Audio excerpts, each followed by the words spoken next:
Samantala, nagsagawa naman ng malawakang price monitoring sa mga pangunahing bilihin at produktong petrolyo sa bayan ng Benito Soliven ang Local Price Coordinating Council noong ika-28 ng Abril.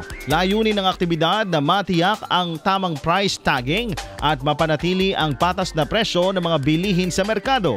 Kabilang sa mga ininspeksyon ang iba't ibang grocery stores, gasolinahan at LPG retail outlets sa nasabing bayan. Kasama rin sa monitoring si Sara Mendoza ng DTI Isabela at iba pang miyembro ng LPCC. Inikot nila ang mga establishmento upang suriin ang presyo ng mga produkto at tiyakin ang pagsunod ng mga negosyante sa umiiral na regulasyon sa kalakalan.